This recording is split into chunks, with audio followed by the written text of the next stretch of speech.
Do you have a hard time keeping your Baofeng upright? Well, I'm going to help you out for free. Let's jump into it.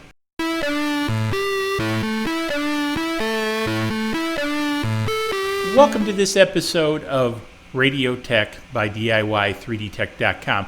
In this episode, I'm going to share with you this 3D printed stand for my Baofeng FPH8 radio.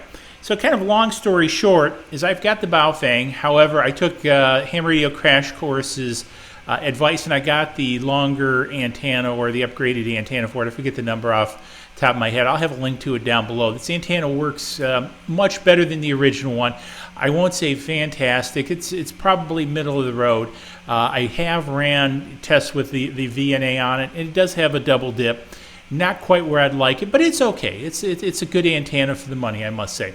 But anyways, one of the problems I had is with this sitting on my desk, this was tend to be top heavy because of the size of this whip. Now, what I did is I turned to Fusion 360, which is a 3D design program, and I whipped up this little duck-billed base. And so kind of what happens is the radio just slides in there, sits on the desktop, and it's no longer top heavy. So it sits on there, hangs on there just nice. It's got the two little, what I call duck bill or duck feet. It's got a little tab here to keep it from tipping backwards. Real simple print, no supports. If you've got a 3D printer, and I know a lot of hams do, it's easy to print out. I'll have this out on Thingiverse. I'll have a link down below so you can go out there, grab it, print it out for your Baofeng. If you have any other suggestions for me to design or 3D print something for amateur radio, hit me up in the comments down below. I also produce a 3D maker channel, DIY3DTech.com, which is sort of the parent of this whole channel and concept.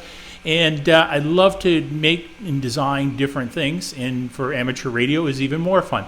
So anyways, hopefully you found it interesting and you appreciate the free STL. If you did, give it a big thumbs up. Don't forget to hit the subscribe button, comment below, and we'll see you guys in the next video. Cheers.